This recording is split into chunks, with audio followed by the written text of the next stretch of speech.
Hi, and welcome to InvestComics TV. I'm Jay Katz, your host. I am here with Paul Salamoff. How are you today, Paul? Doing really well. Thanks for having me on your show. Yeah, great. Thank you for coming on. Appreciate it. Paul, basically you are a writer, producer, film executive, a comic book writer. I mean, it goes on and on. It's amazing. I mean, your list is very extensive. You first started out as a special effects makeup artist. Well, what was that like, and how did you wind up getting into that? Well, I've been a fan of film since I was, as long as I can remember, since I was, I think, 5 years old or 6 years old when my parents took me to go see Star Wars. I saw Star Wars in Logan's Run at a drive-in in Cape Cod. And so I've been obsessed with movies, and that turned into being, obsessed with science fiction and fantasy and horror. And when I was 13, my dad took me to a convention in Boston, and I saw Tom Savini. And your viewers might know Tom Savini as the makeup effects guy who did like Dawn of the Dead and Friday the 13th and Creepshow. And he brought all these things, and I saw, all these monsters and Jason. And I'm like, wow, that's what I want to do. Yeah. I mean, that's what I want to do. So fortunately, my dad's a dentist, and a lot of the stuff they use in makeup effects, they use in dentist stuff, like alginate and dental acrylic and so forth. So he taught me how to use that stuff and sort of self-taught myself. So when I graduated high school, I was fortunate enough to get into USC, and I came out to California. And, my first summer out here, I was fortunate enough to get a job working for Tony Gardner on, and I'm going to date myself, but working on Darkman and Mom and Dad Save the World and the Swamp Thing TV series. Nice. And, sort of just jumped into it. I was a runner, but I also got to work on the shows. And, this is exactly what I wanted to do. And I actually went back to school just for another semester and then took the plunge and pretty much worked full-time, full-time, and working at like 25 different shops over the years, and on over like 40 films and 10 TV shows, TV series and commercials for a good 14-year stretch. Wow, that's awesome. Wow, what were some of the those TV shows or movies you worked on?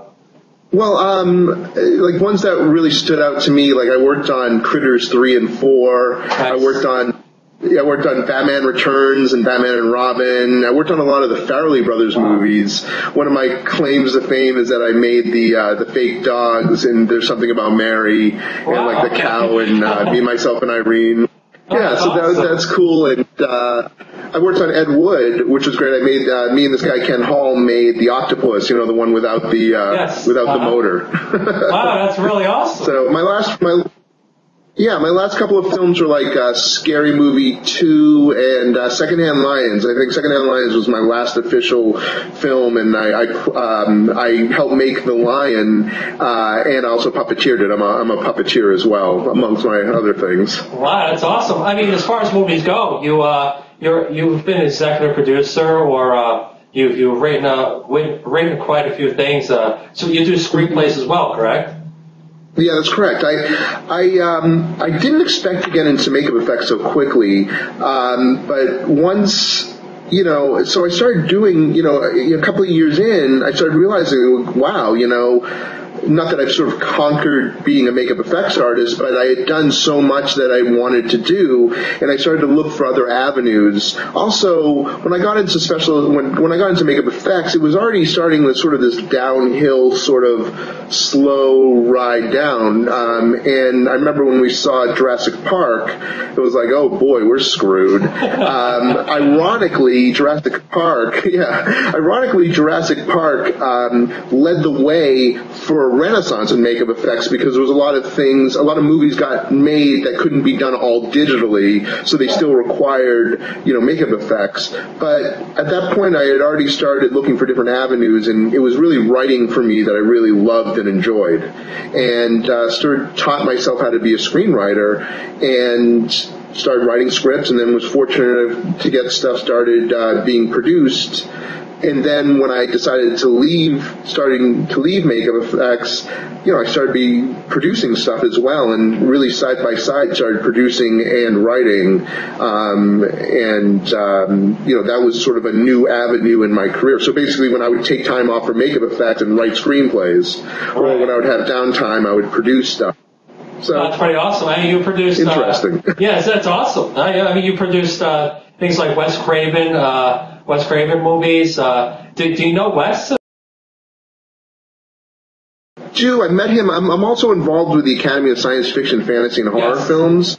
Right. I got involved with them while I was at USC, and I was sort of the vice president's protege, and Brian Singer was the president's protege. Wow. And what's interesting is, and one of the people who worked with me was Dustin Lance Black, who just won the Oscar for writing Milk. Oh, nice. So with the Sci-Fi Academy, I got involved with producing the Saturn Awards. It produced, I think, 5 of those, either as an associate producer or a co-producer or so forth.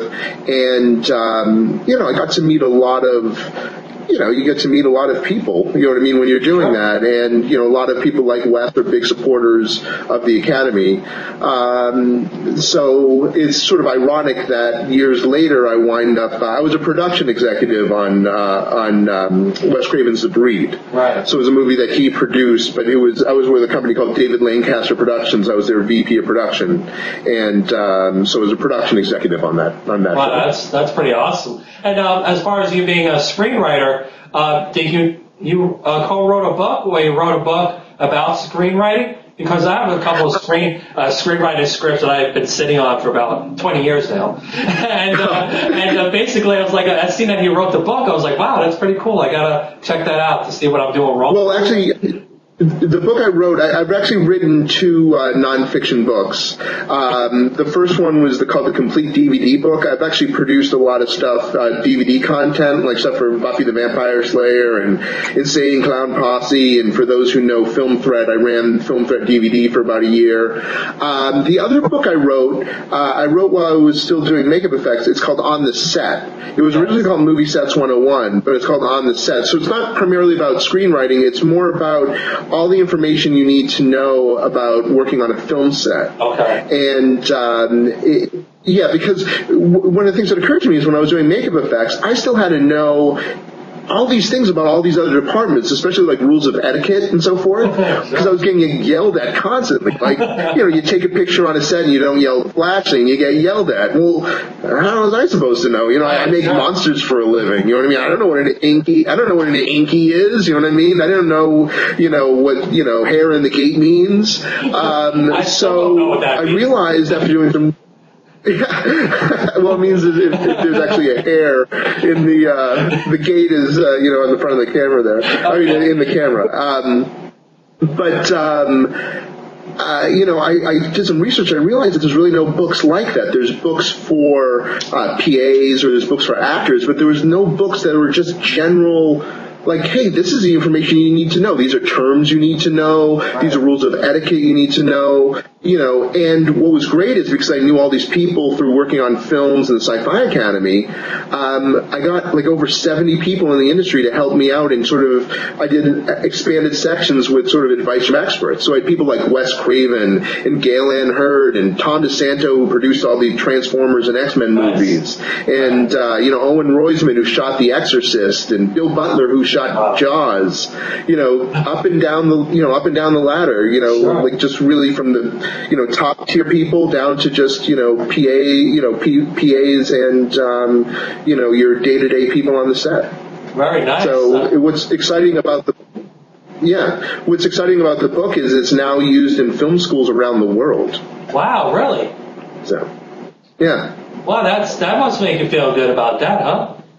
Yeah, it really does, because it was done as a labor of love, and I really felt it was an important book to have, and it's amazing how many people I've met who I didn't know who have read it, and just really appreciated having that information readily at their fingers, and it's a fun read. It's a fun book.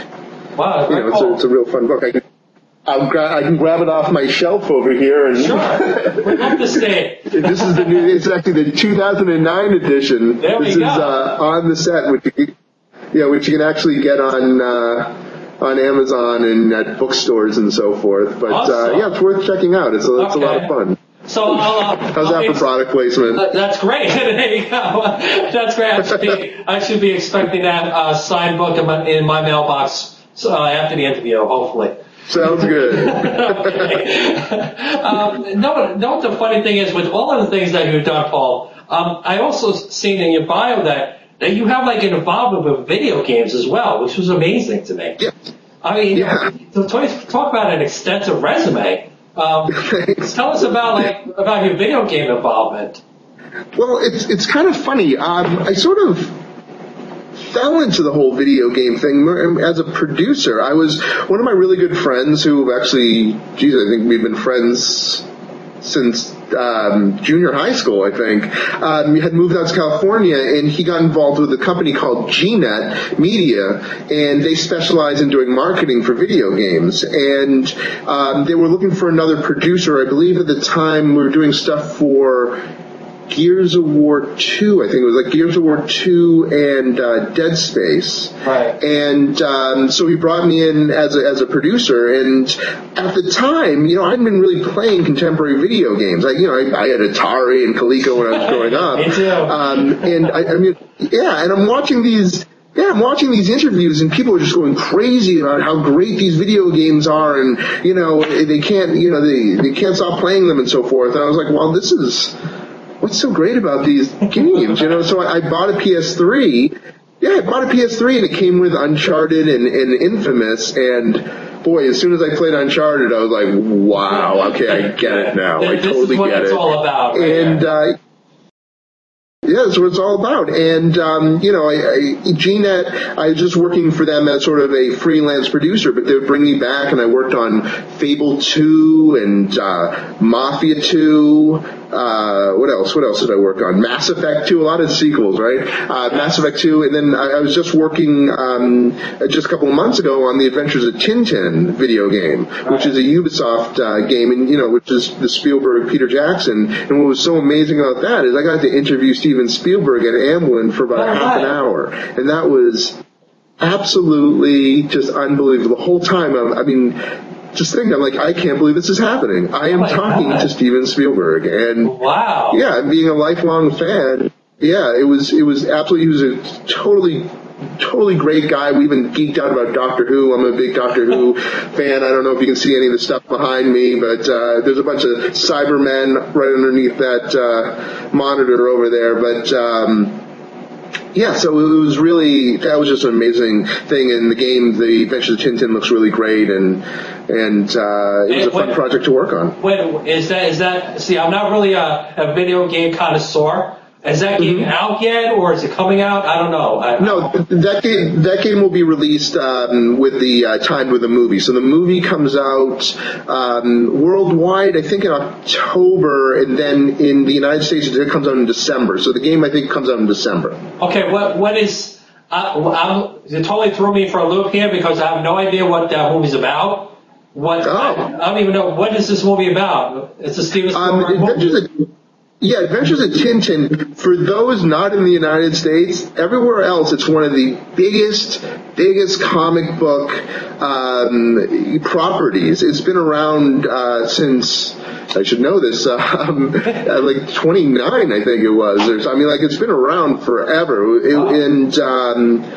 And it was a series of books written by Hergé, is the artist, the writer-artist, and it's about an intrepid reporter and his dog, and they just go on these different adventures, and there's wacky characters, and Spielberg's been a fan of it for a long time, and around the world. It was created in Belgium, the same place the Smurfs come from. Wow. And most people don't really know about Tintin. Yeah, most people really don't know about Tintin here in the United States, but around the world, it's incredible. It is like one of the biggest selling properties, book series of all time. Wow. So people in the United States, I guess, will get the education of Tintin, this Christmas.